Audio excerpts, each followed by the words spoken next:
Good evening, Fernwood. It is your artful archaeologist, Neil, and it's time for us to reach into the archive with another episode of Mary Hartman, Mary Hartman. Today is episode 199 from January 6th, 1977.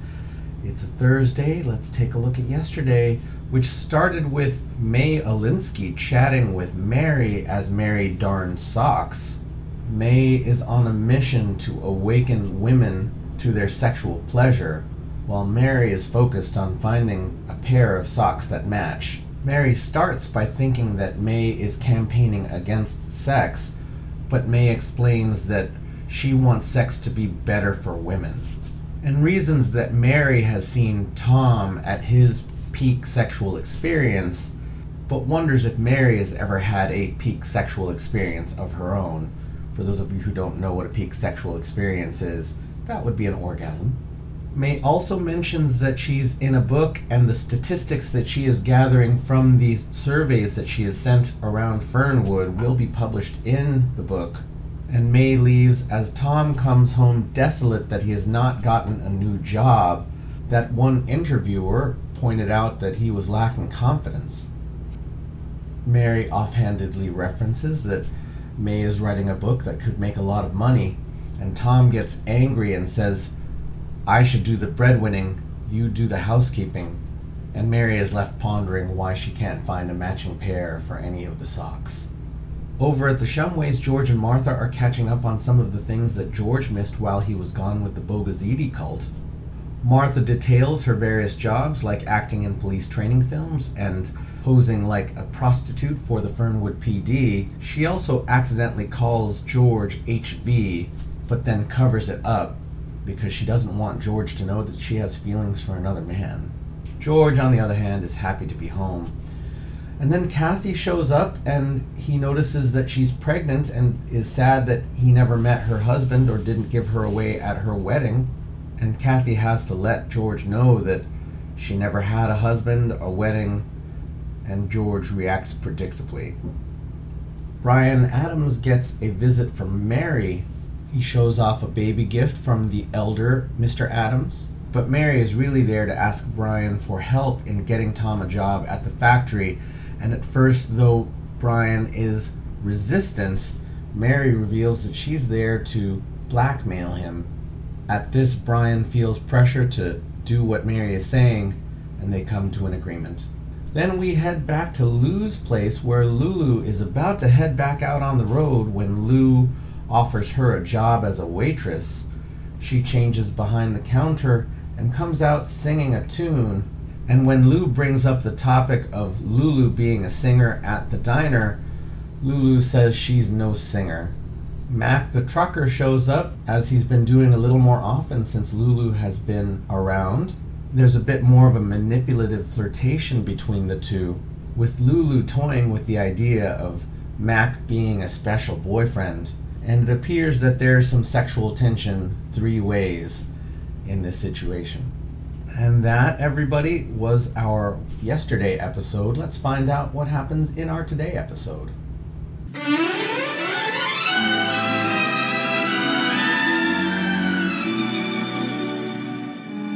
Mary Hartman! Mary Hartman!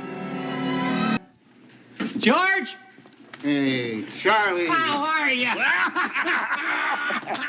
Hey, it's really good to see you, George. Really Good to see you, Johnny. Hey, listen, I heard tell you was brainwashed. Yeah, that's right. How about that? I guess that makes you the Patty Hearst of Fernwood, huh? Only she's got more dough than I got. Yeah, you had her money. You could send your brain out to the hand laundry and stayed here with Martha all the time. Yeah. Well, listen, what about you? How's Loretta? Loretta is just about to become a superstar. I've heard that song before. No. This time it's going to happen. Really, she's in Dayton right now. She's cutting a record album. Hey, you didn't get a phone call here from me just now, did you? No? Why? Well, I was heading out the driveway and I heard the phone ringing, and by the time I got back in the house, it stopped ringing. Well, I gotta get to work. Yeah, I gotta find a job myself. I went back to the plant, asked for my old job back. Management kindly informed me that they aren't hiring ex-Bogazadis anymore. Bogus 80s? Is that what you were? Yeah. Yeah, well, I was lucky to get under the wire myself. Things are kind of slow, I guess, but Jimmy Carter probably put a lot of people back to work. When the hell's Jimmy Carter? Oh, that happened when your brain was dirty. Jimmy Carter got elected president. Why? I don't know. See ya.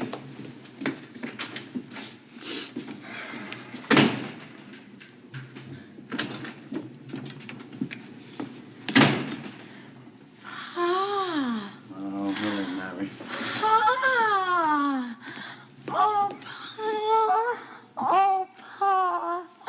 Oh, I'm so glad to see you. It's wonderful. Oh, Pa.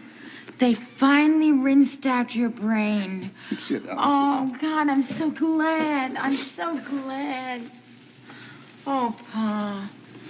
Mom must be so happy to see you acting normal again. It must be so wonderful for her to see you doing all the little things she hates you for.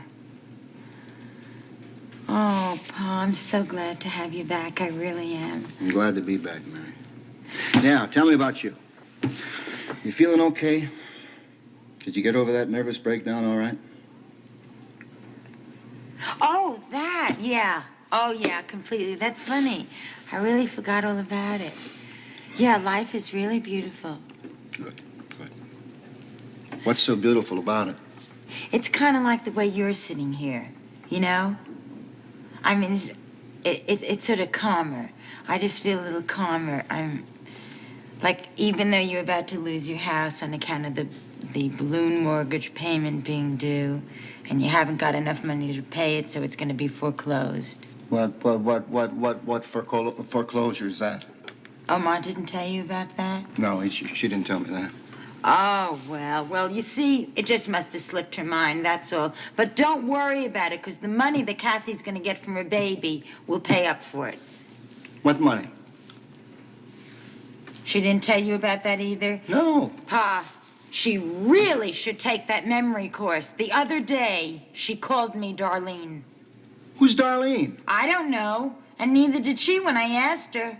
What the hell is going on here? Okay, Pa. Okay, everything's gonna be all right. Don't worry, okay? Don't worry. Don't get to be yourself again, okay? You don't want to do that. It's not worth it now. You've just had your brain washed out, and you just have to keep it very still till it dries. Listen, don't mind my brain. I want to know about Kathy's baby.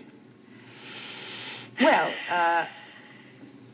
Kathy's baby, Kathy's baby. Wonderful. Wonderful. Oh, Pa, it's going to be so wonderful to see you all living under the same paid-up roof again. You, Ma, Grandpa, Kathy, and the baby. Well, I mean, not the baby exactly. What do you mean, not the baby exactly? Well, the baby will be sleeping somewhere else. Why? Well, Kathy is selling her baby so that you can keep this roof to be under. Wait a minute. Kathy is selling her baby? Well, I wouldn't put it exactly that way. Why not? Wrong tense. What? Sold. Kathy sold her baby. That's why that's the past tense. Or maybe it's the future tense. I mean, she did sell it, for future delivery. Well, I'm not sitting here for a grammar lesson. Listen, I'm going to find out what the hell this is all about. That baby's not going to be sold. My grandson is not going to be a slave. For one thing, he's the wrong color to be a slave. He's going to be a white baby. Oh. He is going to be a white baby, isn't he? I'm pretty sure about that, Pa. I'm pretty sure about that. But you know Kathy, but I am pretty sure. Oh.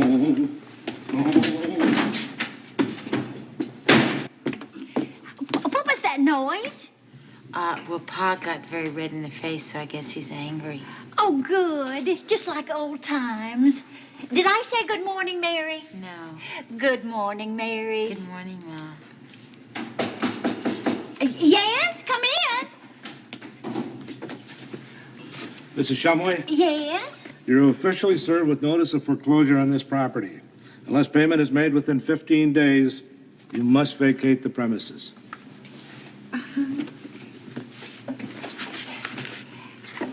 Vacate the premises? Does that mean get out? No, don't answer that yet. What are you going to do? I'm going to sit down because if the answer to that question is yes, I'd rather be sitting down when I faint.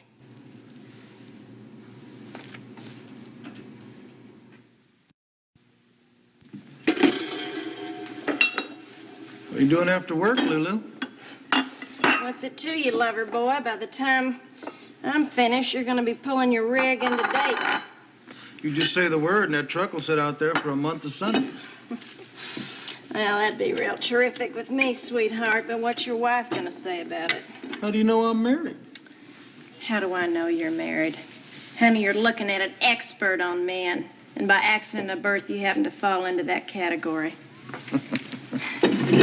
See, I can tell a married man a mile away, and you want to know why?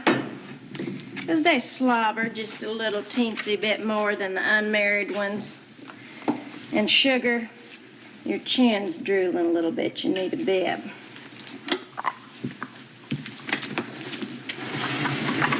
Sure know how to handle men, Lulu. Lou, the important thing is that they know how to handle me. And you want to know what, darling?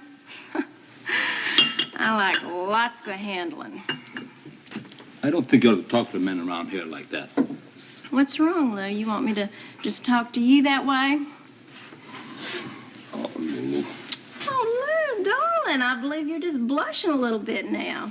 You know what? Something I bet you was just a real fabulous man to your woman. Yeah, it seems like a long time ago. Would you like another woman around here, Lou? Yeah. I'd like it swell. If you want, you can stay here all you like. Here. Oh, come on, Lou. What is this? Are you proposing to me or something? I mean, Lou, you're old enough to. You're an old man. I'm not that old. You're old enough to be my daddy. Yeah. Yeah, I guess I am. Lou, you're also old enough to be my sugar daddy, too. Hey, Lulu. Wow, hey, Huck, how's the air up there? Why don't you just come on up here and find out? Well, you gonna guarantee me that it's worth the trip? You bet you sweet patooties I am. Ah, dog, do I love a man who's sure of himself. And you know something? You are awfully sure of yourself. You like a man that brings you presents? Because I got your present right here in my hand. Oh, I swear I sure do like me a man who brings me presents, and especially one whose eyes just look right through me. What's my present? Try this on for size. Well, would you looky here at this? Look here! Mike gave me a little present. Cute little owl with some glasses on it. Whoa, look, they move. It's real gold, too. Mm-hmm. Yeah, it sure is, isn't it? What'd you do, rob a cavity for it? I was just trying to please you. Oh, Thought you'd like it. Connie, where's your sense of humor? You know, be careful, them big, beautiful eyes are just gonna fill up with tears, you crazy goon. You know I love it. Just, darling, I'm just gonna buy me a pink little old fuzzy sweater and put it right on there. Lulu, I got something for you. I know it'll be a big surprise. A raise? This man's here is a piano player.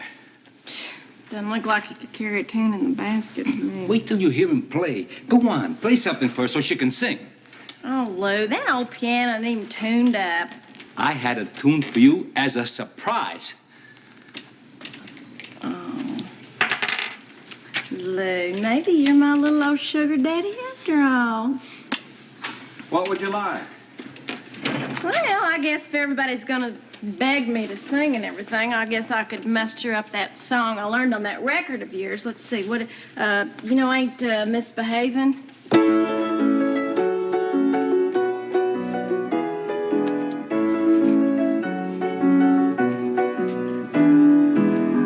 No one to talk to, all by myself.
me the truth. Will I ever be able to walk again? Jennifer. The truth, Craig. Possibly with some sort of modern advances. It's hard to say. But Craig, what about my dancing career? I'm afraid it's shot. Oh no, dancing is my life, Craig. It was your life. Kathy! Mary, aren't there enough real-life problems around you without you having to surround yourself with soap opera problems? Real-life problems. Name one. Well, for starters, your real-life, blood-and-flesh sister is going to go up the wall. And don't you care about that? How could you even ask a thing like that? Of course I care about that. I want to know all about your problems. But you're not the only one, you know. You know, Jennifer may never be able to even walk again. How does that grab you? Mary, if you turn on that television set one more time, I'm really going to scream. All right, Kathy. All right. Come here. Come here. Just tell me what's the matter. What's the matter? Well, I really thought everything was all right. What's the matter? well, everything is terrible. For one, I've decided that I hate the idea of having to sell my baby. Mm-hmm. And for two, Brian is just really off the wall. He's just crazy. The more pregnant I get, the more lecherous he gets. I just don't understand how a man can feel sexy about a pregnant woman. I mean, look at you. I mean, I don't want you to take this personally or anything, but there is something a little revolting about it. Thanks a lot. No offense meant, Kathy. No offense meant. I just don't see how anybody in his right mind could lech after that hugeness on you, male or female. Well, Brian's not in his right mind. And Christine, she certainly isn't in her right mind. She's really flipped out entirely. Really? How? What happened? Well, I mean, they're very rich. They can afford a psychiatrist, can't they? I mean, like, in what way has she been going crazy? it's this act that she's putting on that she's pregnant. She's really gone off the deep end. It's this phony act. She's more pregnanter than I am. No, Kathy. Not more pregnanter. It's pregnant. You see, when an adjective has 2 or more syllables in it. Mary, I don't need a grammar lesson now, please. You know, this is a very interesting thing. You know something? I have discovered that I am the only one in this whole family interested in grammar. Now, that is very interesting because usually people who come from the same family are very interested in the same... Would you answer the door? See, that's another grammatical mistake.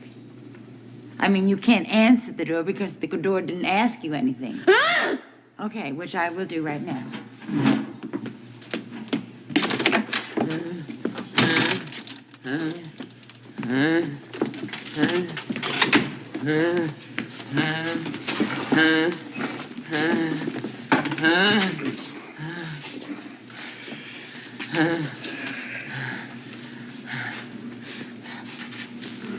That is just padding, isn't it? Would you take your hands off my baby, please? Oh, I'm terribly sorry. Why don't I just make some coffee? You're right, she's flipped out entirely.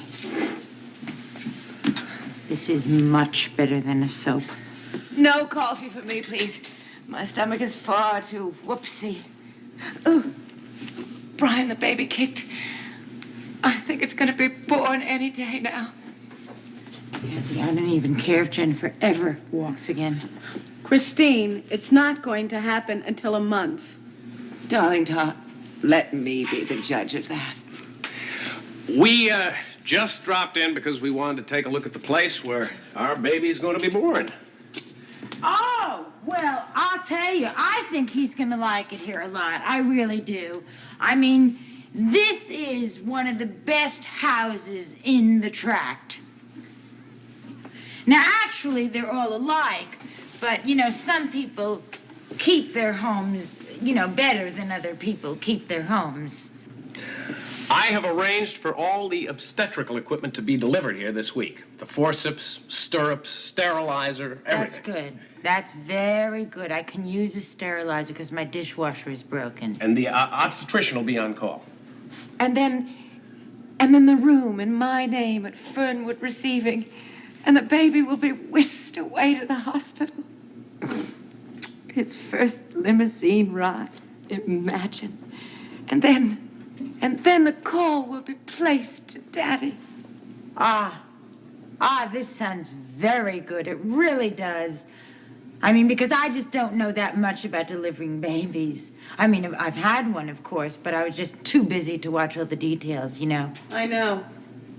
Well, you see, what I had to do is I had so much to memorize for Tom so that he could get the house ready for me and Heather. You know what I mean? And, of course, I couldn't carry a pen and pencil during delivery. I asked, but they just didn't seem to, you know. Brian, darling, I think you better take me home. I think I'm going into labor. Excuse me, Brian. Could I just talk to you for 1 minute? Have you called anyone at the plant for Tom to arrange that the Tom can have his job back? No, I haven't been able to yet. And I'm not sure I will be able to. Brian, could I just remind you of one word? What's that? Blackmail. Or is that 2 words?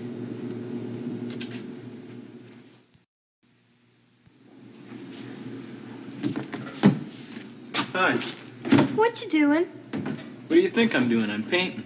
Painting a box? That's stupid. Did you finish your homework? Sure. It was easy. Public school's stupid. Oh, yeah? I bet you military school was better. You could learn a lot more there. Not about girls, I bet. What do you mean? Well, there's nobody there but boys. Nobody there to make out with. Who needs to make out? Everybody does. It's a natural urge. Says who? It says so in Vogue magazine. I thought you weren't interested in sex. Well, I wasn't. Not until I read Mom's sex questionnaire and heard what Linsky had to say. Well, I'm more interested in the subject than I thought I was. As a matter of fact, if you want to know the truth, girls my age are more interested in the subject than boys. You're kidding. No. Don't they teach you anything in military school? I bet you they didn't even let you go out with girls. Who didn't? The principal. Military schools don't have principals. They have headmasters. Shows all you know. Anyway, I had better things to do. Better things than making out? Sure. Boys I know say there is nothing better. That's what they think. I'll bet you never made out. I almost did. Almost isn't doing it. It's better than nothing. My friend Trudy makes out. She's on the pill. If my mother let me, I'd go on the pill. What for if you don't make out? I don't know. It's a part of growing up. Like platform shoes. Then if I found the right boy, I might need... Platform shoes? Yeah. So how's your mom? Okay. She better be better than okay now that your old man is not beating up on her anymore. Yeah. So how does it feel to see your dad beating up on your mom? He's not gonna do that anymore. Who's gonna stop him? You? Who's it a picture of? Hey, that looks like your father.